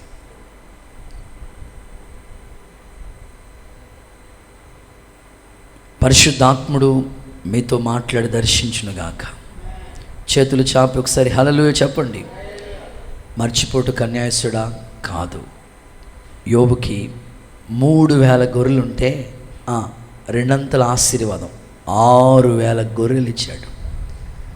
మీరు ప్రతిదానికి యోబు 42:12లోనే ఆన్సర్ దొరికేస్తుంది. మొదట ఆశీర్వదించిన దానికంటే 2 ఎలాగ దేవుడు తప్పిస్తూ విడిపిస్తూ ఆ బాధలన్నీ తొలగించుకుంటూ వచ్చాడు. యోబు ఒక చోట అంటాడు, నీ ఉద్దేశించింది ఎప్పుడు కూడా నిష్ఫలం కాదు, నేను ఇప్పుడే తెలుసుకున్నాను అంటాడు. ఒకవేళ నీ జీవితంలో రవాణా సౌకర్యం ఆగిపోయిందని బాధపడుతున్నావా? సింపుల్గా చెప్పుకోవాలంటే ఇప్పుడున్న సిచ్యువేషన్ చాలామందికి ట్రాన్స్ఫర్లు చాలా కాలం నుంచి ఎదురు చూస్తూ ఉన్నారు, జరగట్లేదు. ఏదో ఒక ఆటంకం, ప్రతికూలమైన పరిస్థితులు, కొన్ని చోట్లకి అనేక ప్రయత్నాలు మనం చేస్తూ ఉంటాం. కొంతమందికి విదేశాలకు వెళ్ళాలని ఆ ప్రయాణం ఏ కోణంలోకి వెళ్ళినా అవ్వట్లేదు. అది కొంతమందికి వేరే విధంగా ఎన్నో ఆశలు ఉన్నాయి వాళ్ళకి, ఎక్కడికో వెళ్ళి సెటిల్ అవ్వాలని అవ్వట్లేదు. దేవుడు మరలా జ్ఞాపకం చేస్తున్నాడు, యోబు జీవితంలో ఈ కల్దీల ద్వారా కలిగిన బాధ నిజంగా కృంగదీసిన ఆ బాధలోంచి కూడా దేవుడు విడిపించాడు. నీ ఎదుట ప్రాకారములు పడగొట్టు దేవుడు నీకు ముందుగా వెళ్ళునుగాక. ఇశ్రాయేలు ప్రజలు ఎరుకో వాళ్ళు వెళ్తుండగానే అడ్డుగా ఉంది, అన్ని డోర్స్ క్లోజ్. వాళ్ళు ఒకటే చేశారు. నీకు బాధ కలిగినప్పుడు నువ్వు చేయవలసింది ఏంటో తెలుసా? పాటలతో స్తుతించు. నేను నా రూమ్లో ఎక్కువగా పాటలు పాడుకుంటూ ఉంటాను. ఏదైనా నా మనసుకి బాధ అనిపించింది అనుకోండి, వెంటనే స్తుతి కీర్తనలు పాడుకుంటూ ఉంటాను. అంతే. ఇప్పుడు చూడండి, యెహోషాపాతు 3 రాజులు దండెత్తి వచ్చారు, తనకు బలం చాలదు, ఒక టీం రెడీ చేశాడు, పాటలు పాడే టీం, స్తుతించే వాళ్ళని మొదలుపెట్టాడు. అంతే, శత్రు గోడలన్నీ కూలిపోయాయి కదా. ఈరోజు నీ ఎదుట ఎట్టు చూసినా వెళ్ళకుండగా ఆటంకాలు. కొంతమందికి గర్భఫలం విషయంలో సంతాన ప్రాప్తి కలగకుండా ఏదో ఒక అడ్డు, కొంతమందికి ఉద్యోగ ప్రయత్నం జరగకుండా ఏదో ఒక అడ్డు, కొంతమందికి ఇల్లు, కొంతమందికి ప్రమోషన్, కొంతమందికి ఆర్థిక స్థితి, ఏదో ఒక ఆటంకం వస్తూ ఉంది. దేవుడు యోబుకి ఆ ఆటంకాలన్నీ దాటించాడు. ఈ రాత్రి నమ్ముకోదగిన సహాయకుడైన దేవుని మీద మనం ఆధారపడుతున్నాం. మీకు కూడా దేవుడు సహాయము చేయనుగాక. రైట్, 4వ మాట, 4వది యోబుకి కలిగిన 4వ బాధ గురించి యోబు గ్రంథంలోకి వెళదాం ఒకసారి. యోబు గ్రంథం అండ్ 1వ అధ్యాయం 19వ వాక్య భాగంలో ఈ మాట చదువుదాం. గొప్ప సుడిగాలి అరణ్య మార్గమున వచ్చి ఆ ఇంటి 4 మూలల కొట్టగా అది యవ్వన పిల్లల మీద పడినందున వారు చనిపోయారు. సో 4వది సుడిగాలి ద్వారా కలిగిన బాధ. ఏంటా బాధ? బ్రాకెట్లో పిల్లలు చనిపోయారు. ఒకసారి ఈ సిచ్యువేషన్, ఇది చాలా ప్రమాదకరపు అంచు. ఇంతవరకు పైన చెప్పిన 3 బాధలు ఒకవేళ మీరు ఫేస్ చేశారేమో, కానీ ఈ 4వ బాధ అసలు వర్ణించలేము. ఆ బాధ ఎవరు ఫేస్ చేయలేము. యోబుకి ఎంతమంది పిల్లలు బ్రదర్? 10 మంది. 10 మంది పిల్లలు ఒకేసారి చనిపోయారు. 3 కుమార్తెలు, 7 కొడుకులు ఒకేసారి చనిపోయారు. అసలు మన ఇంట్లో ఎవరికైనా జ్వరం వస్తేనే, పిల్లోడికి జ్వరం వస్తేనే 4 ఆదివారాలు మానేస్తాం మన గుడి. అది మన యొక్క ఆత్మీయ స్టాండర్డ్. యోబు జ్వరం కాదు వాళ్ళ పిల్లలకి, ఇంట్లో ఒకేసారి చావు వార్త. అందుకే నేను ఎప్పుడు యోబు గురించి ఈ మాట చెప్తాను. యోబు అనే పేరు మనం అలా రాసి మన చేత్తో పట్టుకోవడానికి కూడా అర్హత లేదు మనకి. అసలు ఎంతగా ఆయన సఫర్ అయ్యాడు. అసలు ఈ రాత్రి ఒకవేళ సుడిగాలి, అపవాది సాతానుగాడు సుడిగాలి రేపుతూ ఉంటాడు ఎప్పుడు కూడా. పరిచర్యలో సుడిగాలి, ఇంట్లో సుడిగాలి, ఆఫీసులో సుడిగాలి, వంటింట్లో సుడిగాలి. దేవుడికి స్తోత్రం చెప్పండి ఒకసారి. ఎక్కడ చూసినా సుడిగాలే. ఈ సుడిగాలి ఎప్పుడు కూడా మరణకరమైన వార్త. యోబు జీవితంలో చాలా 4 మూలలు, అసలు ఎటువైపు వెళ్ళడానికి అవకాశం లేదు. 10 మంది పిల్లలు ఒకేసారి, అంటే ప్రకృతి కన్నెరదేసిన పరిస్థితులు, అకాల మరణాలు. మీ కుటుంబాల్లో కూడా ఒకేలా 2020 కోవిడ్ టైంలో మరణాలు మన కుటుంబాల్లో ఈ వార్తలు విన్నాం. మన బంధువుల్లో, మనకు తెలిసిన వాళ్ళు, ప్రత్యేకంగా చెప్పుకోవాలంటే అరుణ్ కుమార్ గారు, బట్టి శ్రీని గారి యొక్క వారి కుటుంబంలో ఈ విషాదకరమైన స్థితి. ఎదుగొచ్చిన కొడుకు, భార్య, పిల్లలు, పసికందులు, చిన్న పిల్లలు, 3వ నెల పిల్లోడు. అసలు ఎంత బాధకరమైన స్థితి. అది ఎంతో బాధ, అసలు వర్ణించలేము. అసలు అది మరణము మనిషిని ఎంతగానో కృంగదీస్తుందండి. మరణపు అంచుల వైపు వెళ్ళిపోయిన పరిస్థితులు బైబిల్ ఏమంటుందో తెలుసా? సద్భక్తితో బ్రతకాలనుకునే వాళ్ళకి హింస అన్నాడు. నువ్వు ఎంత భక్తి చేస్తూ ఉన్నావో ఆ భక్తికి కొన్ని పరీక్షలు ఎదురవుతున్నాయి, కొన్ని శ్రమల గుండా దేవుడిని నడిపిస్తూ ఉన్నాడు. అకాల మరణాలు, కుటుంబంలో మనకి కావలసిన వాళ్ళు కనుమరుగైపోతున్నప్పుడు ఆ బాధ నిజంగానే వేదనకరమైన పరిస్థితి కలుగుతూ ఉంటుంది. యోబుని అలా విడిచిపెట్టలేదు దేవుడు. మరలా పిల్లల్ని ఇచ్చాడు, మరలా కుటుంబాన్ని ఇచ్చాడు. యేసునామంలో మీ కుటుంబంలో ఎదురైన మరణాల గురించి కలవరపడొద్దు. దేవుడు కృపలో జ్ఞాపకం చేసుకుని మిమ్మల్ని ధైర్యపరచునుగాక, నిరీక్షణతో సాగిపోదుముగాక. రైట్. ఇక ఐదవ బాధ యోబు గ్రంథం 2వ అధ్యాయం 7వ వాక్య భాగం. కాబట్టి అపవాది యెహోవా సన్నిధి నుండి బయలువెళ్ళి అరికాళ్ళు మొదలుకొని నడినెత్తి వరకు ఆ మాట బాధగల కురుపులతో యోబును మొత్తెను. చాలు. వ్యాధి ద్వారా కలిగిన బాధ. అరికాళ్ళు మొదలుకొని నడినెత్తి వరకు చీము నెత్తురు ఏకమై ఓ చిల్ల పెంకు తీసుకుని గోక్కుంటా ఉన్నాడు యోబు.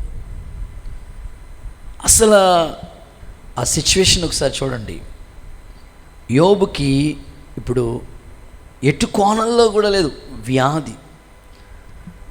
ఒకసారి మరలా రీక్యాప్. కరువ ఏదోలా భరిస్తాం. నెక్స్ట్ ఆస్తి నష్టమా, ఏదోలా తట్టుకుంటాం. రవాణా సౌకర్యం ఆగిపోయిందా, పోన్లే పిల్లలు చనిపోయారా, మరలా దేవుడు ఒకేలా అవకాశం ఇస్తే. చాలామంది చూడండి కన్సీవ్ అయి లోపలే అభాషణ అయిపోయిన పరిస్థితులు, అలాంటివి జరిగినప్పుడు చాలా దుఃఖంలో ఉంటారు. మరలా ధైర్యం చెప్పి దేవుడు మరలా జ్ఞాపకం చేసుకుంటాడని చెప్తాం. ఇప్పుడు వ్యాధి, మనిషి జీవితంలో వ్యాధి అసలు ఏమీ చేయటానికి లేదు. అసలు వ్యాధితో మనం ఏమీ చేయలేము. ఇంకా అసలు ఏదైనా మనిషికి ఏదైనా ఒక వ్యాధి సోకిందంటే, ఏదైనా ఒక వ్యాధి వచ్చిందంటే అసలు ఏమి చేసే పరిస్థితి కాదు. అసలు నడవలేము, కూర్చోలేము, నిలబడలేము, అసలు ఏమీ చేయటానికి ఛాన్స్ లేదు. అసలు వ్యాధి నిజంగానే మనిషిని బాధ పెడతా ఉంటుంది. అందుకే 12 సంవత్సరాల నుంచి తిప్పలు పడిన ఆమె ఏమంటుంది తెలుసా? వైద్యుల చేత తిప్పలు పడిందంట. నిజంగా ఒక వ్యాధి, ఏదైనా ఒక అనారోగ్య పరిస్థితి మనిషిని అన్ని కోణాల్లో చితికిపోయినట్లుగా చేస్తుంది వ్యాధి. చూడండి, మన కుటుంబాల్లో ఎవరైనా ఒకవేళ హాస్పిటల్లో ఉన్నారు అనారోగ్యం చేసి అనుకోండి, ప్రతిరోజు ఆ హాస్పిటల్ దగ్గరే ఉండాలి. ఓ పక్కన ఆయన పడుతున్న బాధ, ఇంటోళ్ళు పడుతున్న బాధ, అది అంతా ఇంత కాదు. అసలు వ్యాధి మనిషి నిజంగానే కృంగదీస్తూ ఉంటుందండి. ప్రస్తుతం ఇప్పుడు అసలు ఈ వ్యాధికి ఏం పేరు పెట్టాలో తెలియట్లేదు. రకరకాల వ్యాధులు మనిషిని కృంగదీస్తూ ఉన్నాయి. ఒక సేవకుడిగా ఒక వాగ్దానం మీకు చెప్తాను, చూడండి ఒకసారి. మార్కు సువార్త 5వ అధ్యాయం 34వ వాక్యం. ఇది వాగ్దానంగా మీరు ఖచ్చితంగా నమ్మి ప్రార్థన చేసుకోండి. ఏ వ్యాధితో మీరు బాధపడుతున్నా ఈ మాట ప్రభువే చెప్పిన మాట. మార్కు సువార్త 5:34 వాక్య భాగం. అందుకైన కుమారి, నీ విశ్వాసం నిన్ను గొప్పగా స్వస్థపరుస్తుంది, సమాధానంగా దానివే పొమ్ము. ఆ మాట నీ బాధ నివారణ అయి నీకు స్వస్థత కలుగునుగాక. గట్టిగా చప్పట్లు కొడుతూ సరే యేసయ్యకి మహిమ చెల్లించండి. నీ బాధ నివారణ అయి నీకు స్వస్థత కలుగుతుంది. నిజంగా వ్యాధి ఎంతో బాధను పెడతా ఉంటుంది. ఈమెకి ఆ బాధ ఎక్కువైపోయింది. దేవుడు వస్త్రం చెంగు అలా తాకిన వెంటనే ఆమెకు స్వస్థత కలిగింది. ఈ రాత్రి ఇక్కడ కూర్చున్న మీ కుటుంబాల్లో కూడా ఒకవేళ వ్యాధి, రకరకాల వ్యాధులు, అవి చెప్పుకోలేని వ్యాధులు కొన్ని. సో మీ జీవితంలో ప్రభు విశ్వాసంతో ఈ మాట నమ్మండి, నీ విశ్వాసమే నేను స్వస్థపరుస్తుంది. నీ బాధ నివారణే నీకు స్వస్థత కలుగుతుంది. యోబుని అలాగే దేవుడు ఉంచలేదు. కురుపులతో మొత్తబడిన యోబు అరికాల మొదలుకున్న నెత్తి వరకు ఎక్కడ చూసినా కురుపులతోనే బాధపడుతున్నాడు యోబు. ఆ సమయంలో కూడా దేవుడు బాగు చేసి మరలా జ్ఞాపకం చేసుకుని స్వస్థత ఇచ్చాడు. ఈ రాత్రి ఇక్కడ కూర్చున్న మీకు దైవిక స్వస్థత దేవుడు అనుగ్రహించునుగాక. చిన్న చిన్న పిల్లలకి రకరకాల వ్యాధులు చేస్తున్నాయి. యేసు నామములో వ్యాధుల బలము దేవుడు నిర్మూలము చేయునుగాక. వ్యాధి కలిగినప్పుడు వాగ్దానాలు ఎత్తి ప్రార్థన చేయండి. నిన్ను స్వస్థపరిచే యెహోవాను నేను, అతడు పొందిన దెబ్బల చేత స్వస్థత. తన నామమందు భయభక్తులు కలిగిన వాళ్ళకి నీతి సూర్యుడు ఉదయిస్తాడు. ఆయన రెక్కలు ఆరోగ్యాన్ని కలుగు చేస్తాయి. మీ మధ్యలోంచి రోగాన్ని తొలగిస్తాను. ఇన్ని వాగ్దానాలు ఉన్నప్పుడు నువ్వు ప్రార్థన చేయాలి, ప్రభు నీకు స్వస్థత కలుగు చేయనుగాక. ఇక చివరి బాధ, ఇది 6వ బాధ, యోబుకు కలిగిన 6వ బాధ. యోబు గ్రంథం 2వ అధ్యాయం 9వ వాక్యం. అతని భార్య వచ్చి, నువ్వు ఇంకా యథార్థతను వదలక ఉంటావా? దేవుణ్ణి దూషించి చావు. భార్య ద్వారా కలిగిన బాధ. స్తోత్రం చెప్పండి ఒకసారి. ఇది రాసుకోవాలి ఖచ్చితంగా. భార్య ద్వారా కలిగిన బాధ అంటే భార్యలందరూ అలా ఉంటారని కాదు. నాకు తల్లి లాంటి వాళ్ళు కూడా ఇక్కడ చాలామంది ఉన్నారు, అక్క లాంటి వాళ్ళు ఉన్నారు, ఆత్మీయులైన వాళ్ళు మీరందరూ చాలామంది, మీ కుటుంబాలని కట్టుకున్న వాళ్ళు ఇక్కడ చాలామంది ఉన్నారు. మీరందరూ మంచోళ్ళే, దేవుడు చూస్తూ ఉన్నాడు. 100లో 1-2 ఉంటారండి బాధ పెట్టేవాళ్ళు. సాధారణంగా భక్తి అంటేనే స్త్రీల ద్వారానే భక్తి కనబడుతూ ఉంటుంది. ఇంట్లో పురుషుల సంఖ్య తక్కువ, స్త్రీలు ఎక్కువగా భక్తి చేసేవాళ్ళు ఉంటారు. కానీ యోబు భార్య లాంటి భార్యలు ఎవరికి ఉండకూడదన్నదే నా ప్రార్థన. యోబు భార్య ఎంత బాధ పెట్టింది. ఆ టైంలో ఆల్రెడీ అన్నీ సఫర్ అవుతున్నాడు. భార్య ఏం చేయాలి ఆ టైంలో? ఖచ్చితంగా సర్లేండి, దేవుడి ద్వారా మేలేనా, కీడు కూడా మనం అనుభవించాలి కదా, దేవుడు ఎందుకు అనుమతించాడో మరలా ఒక అవకాశం ఇస్తాడులే, ధైర్యంగా ఉండండి అని ధైర్యం చెప్పవలసిన భార్య ఏమంటుందంటే, ఇంకా ఇన్ని బాధలు వచ్చినా, పిల్లలు చనిపోయినా, ఆస్తి పోయినా, ఆరోగ్యం క్షీణించిపోయినా, ఇన్ని బాధల్లో ఉన్నా ఇంకా దేవుడు అంటావు ఎందుకు బాబా? నువ్వు దేవుణ్ణి దూషించు, చచ్చిపో, నేను ఇంకొక పెళ్లి చేసుకుంటాను. అసలు ఏం మాట్లాడుతుందండి భార్య? అలాంటి పరిస్థితుల మధ్యలో ధైర్యం చెప్పవలసిన ఆమె. అసలు బైబిల్లో నేను ఈ మధ్యకాలంలో ఒక సబ్జెక్ట్ ప్రిపేర్ చేస్తూ ఉంటుంటే, అబీగయలు ఎంత మంచి భార్య అండి బాబు. గయాలు కాదామె, గయాలు, అబీగయలు సుబుద్ధి కలిగిన భార్య. చేసిన మిస్టేక్ భర్తది, ప్రాధేయపడుతుంది ఎవరు? భార్య. ఈ మిస్టేక్ నాదిగా ఏం చేయని దావీదు దగ్గరికి వెళ్ళి సాగిలి పడుతుంది. నేటి సంఘాల్లో విశ్వాసులుగా కొనసాగించబడుతున్న స్త్రీలు మీరు ఎక్కువగా మీ భర్తలు రక్షించుకోవడానికి ఇలాంటి సుబుద్ధి కలిగిన ప్రవర్తన మీలో దేవుడు అనుగ్రహించునుగాక. గనురాలైన స్త్రీ, మంచి భార్య ఉన్నారు, మంచోళ్ళు చాలామంది ఉన్నారు. గుణవతి అయిన భార్య దొరుకుట అరుదు, అది ముత్యము కంటే అమూల్యమైనదని చెప్పారు దేవుడు. దేవుని లేఖనాల్లో ఎన్నో మంచి మాటలు మీ గురించి రాయబడి ఉన్నాయి. అయితే యోబు లాంటి భార్యలాగా మీ కుటుంబాల్లో మీరు ఉండకూడదు.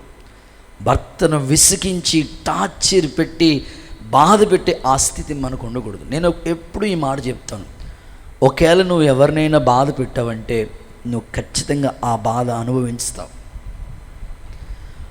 భర్త నువ్వు భార్యని బాధ పెడుతుంటుంటే మరలా నువ్వు ఆ బాధను అనుభవించాలి.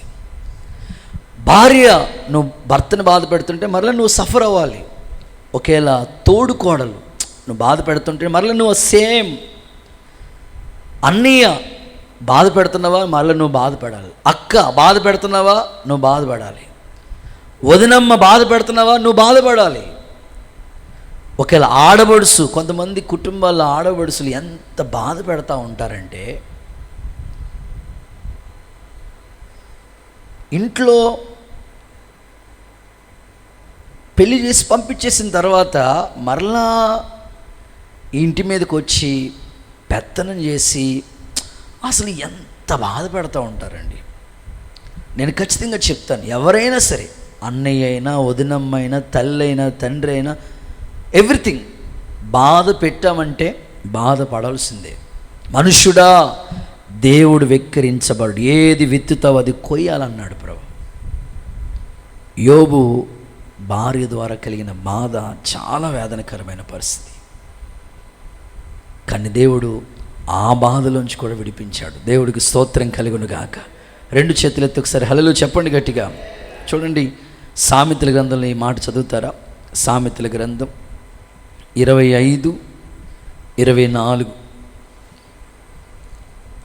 సామెతల గ్రంథం, స్త్రీల సమాజం అందరూ ఒకసారి చూడండి అమ్మా, మీ కొరకు రాసి. గయ్యాళితో పెద్ద ఇంట ఉండుట కంటే అయ్యో బావోయ్, మిద్దె మీద ఒక మూలను నివసించడమే. ఇంకొకసారి గట్టిగా చదవక. సామెతలు 25:24. గయ్యాళితో పెద్ద ఇంట్లో ఉండడం కంటే మిద్దె మీదకు మూలలో ఉండటం మేలంట. దేవుడికి స్తోత్రం, హల్లెలూయా చెప్పండి గట్టిగా. అందుకని ఫ్యామిలీ కట్టుకోవాలన్నా మీరే చెప్పండి అమ్మా. అలా అనొద్దు, మేము కోల్చమన్నయ్యా, మా ద్వారా మా కుటుంబాలు కట్టుకుంటామన్నయ్యా, మాకు బీపీ ఉన్నా సరే కంట్రోల్ చేసుకుంటామన్నయ్య, కోపం ఉన్నా సరే దిగమింగుంటామన్నయ్య, ఏదోలాగా మా భర్తను రక్షించుకుంటామన్నయ్య వాళ్ళందరూ సరే హల్లెలూయా చెప్పండి. అంతే, దేవుడు మిమ్మల్ని దీవించునుగాక. ఇలాగా ఈ మెసేజ్ నేను చదువుకుంటూ ధ్యానించుకుంటూ ఉంటుంటే ఓ తమ్ముడితో మాట్లాడుతూ, నాన్న యోబుకి దేవుడు 6 బాధల్లోంచి విడిపించాడు. ఏదో సందర్భంలో మాట్లాడుతూ ఉంటుంటే, అన్న యోబుకి 6 బాధలే ఉన్నాయి కానీ నాకు 7వ బాధ కూడా వచ్చేసింది అన్నయ్య అన్నాడు. దేవుడికి స్తోత్రం చెప్పండి ఒకసారి గట్టిగా చెప్పండి అన్న, చేతులెత్తి చెప్పండి అయ్యా, 7వ బాధ కూడా ఉందన్నయ్య నాకు అన్నాడు. ఏంటయ్యా, యోబుకి ఆ బాధ లేదన్నయ్య, నాకు మాత్రం ఉందన్నయ్య అన్నాడు. ఏంట్రా, అప్పుల బాధ అన్నయ్య బాబు అన్నాడు. దేవుడికి స్తోత్రం. యోబుకి అప్పుల బాధ లేదని, నన్ను మాత్రం నీడగా వెంటాడేను, నేనలయక ఎన్నిసార్లు మానేద్దామని ఈ నెలలో ఈ అప్పు చేయటం మానేసి జాగ్రత్తగా క్లియర్ చేసుకుందాం, వచ్చే నెల అది క్లియర్ అయిపోద్ది, ఇది క్లియర్ అని అనుకుంటున్నానా, మళ్ళీ ఇది క్లియర్ చేయడానికి మళ్ళీ అక్కడ గోయి తీస్తున్నాను అన్నయ్య. ఎన్ని సంవత్సరాల నుంచి మానుకుందామని ప్రయత్నం చేస్తున్న ఆ అప్పు బాధ మాత్రం నన్ను నిజంగానే బాధ పెడుతుంది అన్నయ్య. యోబుకి ఆ బాధ లేదన్నయ్య అన్నాడు. దేవుడు అన్నాడు, నువ్వు అప్పిచ్చే స్థాయిలో దేవుడు నిన్ను ఉంచుతాడు, నువ్వు పైవాడిగా ఉంటావు, తలగా ఉంటాడు.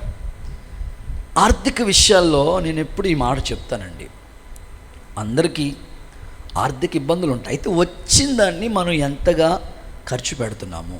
ఒక 10,000 సంపాదిస్తున్న నెలకు వచ్చినప్పటికీ రూమ్ రెంటు, కిరాణా, కూరగాయలు, పిల్లలు మెయింటెనెన్స్, కనీసం ఎంతో కొంత కనీసం 20% అయినా పొదుపు చేస్తే పిల్లలకి రేపొద్దున ఉపయోగపడుతుంది. వచ్చినట్లుగా అంటే మళ్ళీ అది చాలక మళ్ళీ అప్పు చేస్తే ఆ అప్పు వడ్డీ, చక్ర వడ్డీ ఎక్కువ అవుతుంది. ఈ రాత్రి మీరు ఆలోచించండి, దేవుడు యోబుకు కలిగిన బాధల్లోంచి విడిపించాడు, 6 బాధల్లోంచి విడిపించాడు. నిన్ను కూడా యేసు నామములో నా తండ్రి విడిపించునుగాక. ఓకే, యోబుకు కలిగిన 6 బాధలు మీ ముందు పెట్టాను. చెప్పండి. నెంబర్ 1, షేబాయిల ద్వారా కలిగిన బాధ. మర్చిపోకూడదు, ఇది ప్రింట్ అయిపోవాలి సబ్జెక్టు. షేబాయిల ద్వారా కలిగిన బాధ, అది కరువు. ఎద్దుల్ని వాళ్ళు చంపేశారు. ఎద్దు అంటే ధాన్యం ఉంటుంది, అక్కడ కరువు వచ్చేసింది వాళ్ళకి. 2, అగ్ని ద్వారా కలిగిన బాధ, ఆస్తి నష్టం. 3వది, కల్దీల ద్వారా కలిగిన బాధ, రవాణా సౌకర్యం, ఒంట్లు ఆగిపోయినాయి. ఓకే. 4th వన్, సుడి గాలి ద్వారా కలిగిన బాధ, అంటే పిల్లలు చనిపోయారు. 5వది, వ్యాధి ద్వారా కలిగిన బాధ. 6వది, భార్య ద్వారా కలిగిన బాధ. సో ఫ్యామిలీలో ఉన్న బాధలను బట్టి దేవుని ఎదుట మొరపెట్టుకుందాం. సో ఒక వాగ్దానం, ఈ బాధలన్నిటి గురించి దేవుడు నీకు ఒక వాగ్దానాన్ని జ్ఞాపకం చేస్తూ ఉన్నాడు. విశ్వసించిన వాళ్ళు ఖచ్చితంగా ఈ వాగ్దానాన్ని నువ్వు ఖచ్చితంగా విశ్వసిస్తే ఈ వాగ్దానం నీకు సొంతమవుతుంది. నమ్మకంతో, విశ్వాసంతో ఈ మాట నువ్వు నమ్మితే ఖచ్చితంగా దేవుని మహిమను చూస్తావు. యేసు నామములో అలాగు నీ జీవితంలో జరుగునుగాక. కొంచెం గట్టిగా ఒక్కసారి ఆమేనంటారా? ఇంకొంచెం హుషారుగా చెప్పండి. తీయండి ఒకసారి యెషయా గ్రంథంలో ఈ వాగ్దానాన్ని మీకు చదివిస్తాను. మిమ్మల్ని ఎంకరేజ్ చేయడానికి దేవుడు ఈ వాగ్దానాన్ని మీకు జ్ఞాపకం చేస్తూ ఉన్నాడు. ఖచ్చితంగా నీ కుటుంబంలో ఈ వాగ్దానాన్ని నువ్వు స్వతంత్రించుకుంటావు. యేసయ్య నీకు సహాయం చేస్తాడు. తప్పకుండా మేలుతో దేవుని హృదయాన్ని తృప్తిపరుస్తాడు. యేసు నామములో అద్భుతం నీ జీవితంలో జరుగునుగాక. యెషయా గ్రంథం 54వ అధ్యాయం. యెషయా గ్రంథం 54వ అధ్యాయం.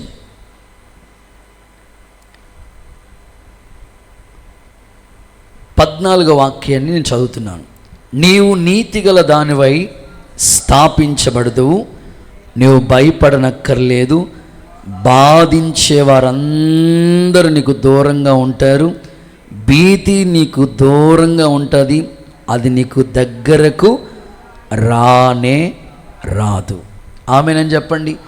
పర్వతాలు తొలగిపోయినా, మెట్టెలు తత్తరిల్లిపోయినా నా కృప నిన్ను విడిచిపోదు.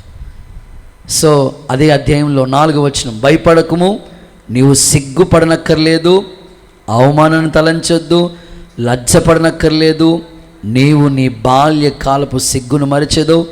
సో ఈ మాటలన్నీ నువ్వు నమ్ము, విశ్వసించు, నీ బాధ నివారణ నీకు స్వస్థత కలుగునుగాక. అందరూ మోకరించండి. చిన్న ప్రార్థన చేసుకుని ఈ కూడిక ముగించుకుందాం. దేవుడు ఈ మాటలన్నీ ఫలభరితంగా నీ జీవితంలో మార్చునుగాక. అందరూ మోకరించి ఒక చిన్న ప్రార్థన చేసుకుని ఈ కూడిక ముగించుకుందాం. సమయం అయిపోయింది. ఒక చిన్న ప్రార్థన చేసుకుని వెంటనే ముగించేసుకుందాం. F minor. దేవా ప్రభు మనకిచ్చిన ఈ సందేశం అంతటి కొరకే 2 చేతులు ఇస్తూ అల్లాడిస్తూ స్తోత్రం స్తోత్రం స్తోత్రం. ఎన్ని బాధలున్నను,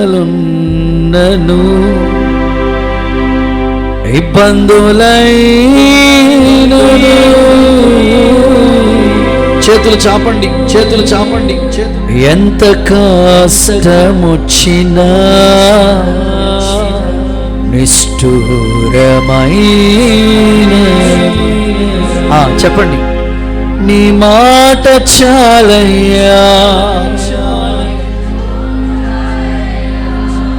నీ తోడు చాలయ్యా, నీ మాట చాలయ్యా, నీ తోడు చాలయ్యా, నీ ఉంటే నాకు చాలు యేసయ్యా, నీ వెంటే నేను. నీ కన్నీళ్లు దేవుడి రాత్రి తొడవబోతున్నాడు. విశ్వసించిన వాళ్ళందరూ ఆమేనని చెప్పుకోండి. 6 బాధల నుంచి విడిపించబోతున్నాడు ఆయన. విశ్వసించిన వాళ్ళందరూ ఆమేనని చెప్పండి. యోబుని ఎదుట ఒక భక్తి పరుడికి కలిగిన బాధుడికి దేవుడు ఎలా విడిపించాడు, నేను కూడా అలా విడిపించబోతున్నాడు. ప్రార్థన చేసుకోండి. మనసులో తలంచి నీ బాధ ఏంటో ప్రభుతో చెప్పుకో. మనుషుల వైపు చూడొద్దు, ఎవరో ఏదో చేస్తారని అనుకోవద్దు. నిజంగా నీకు కలిగిన బాధ ఈ ఉపవాస ప్రార్థనలో చెప్పుకో. ఆయన నిన్ను విడిపించబోతున్నాడు.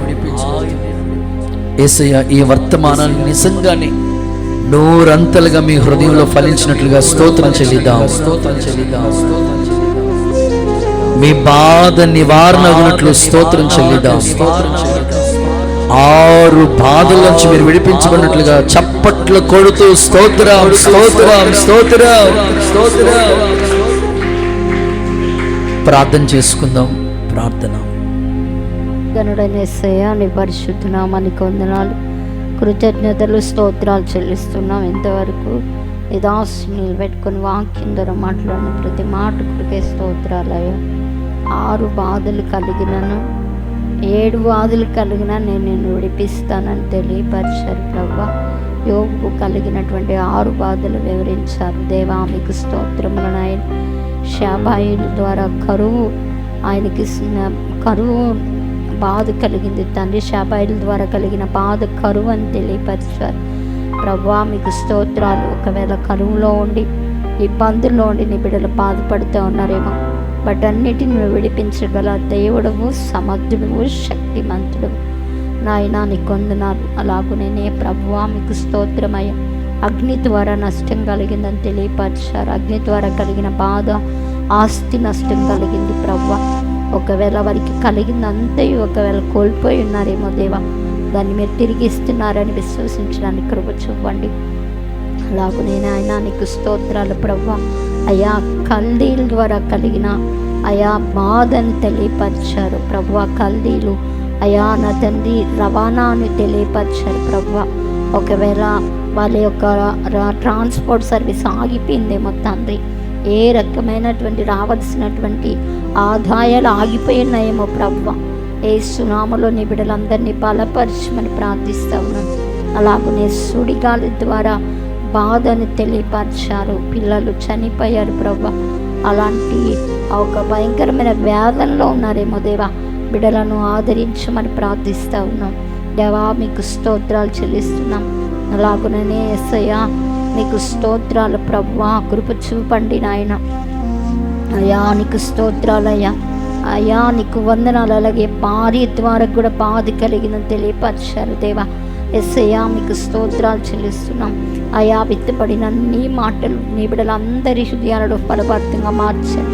ఎన్ని బాధలున్నా అన్ని బాధల్లో తోడైండే దేవుడు ప్రభువా. నీవు నీతి గలదనే స్థాపింపబడతావు. బాధించే వాళ్ళు నీకు దూరం అవుతారని తెలియపరిచారు దేవా. మీకు స్తోత్రాలనైనా అయా వాక్యాన్ని నీ బిడ్డలు హత్తుకొని అలాగున వెంబడించడానికి సహాయం చేయండి. వాక్యానుసారంగా నీ బిడ్డల జీవితాలు మలచండి నాయనా. నీకు స్తోత్రాలు. రాత్రి మరలా ఎవరి గృహానికి వారు వెళ్తుండగా సన్నిధి తోడే శుభకరమైన ప్రయాణాలు దయచేసి వేకుని లేచి మరలా నేను స్తుతించి ఉదయకాలపు ఆరాధనకు సిద్ధపడే భాగ్యం దయచేయండి. యేసు నామాన్ని బట్టి ప్రార్థించి వేడుకొంచున్నాం తండ్రి, ఆమేన్.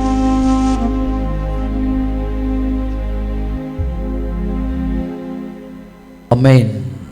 మన ప్రభు అయిన యేసుక్రీస్తు కృప, తండ్రి అయిన దేవుని ప్రేమ, పరిశుద్ధాత్ముని అన్యోన్య సహవాసం, సన్నిధి సదాకాలం మనకి తోడై కాపాడి నడిపించునుగాక.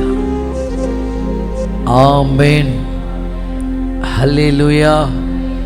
మీ బాధలన్నిటిలోంచి దేవుడు మీకు విడుదల ఇచ్చునుగాక. అందరికీ వందనాలు. God bless you.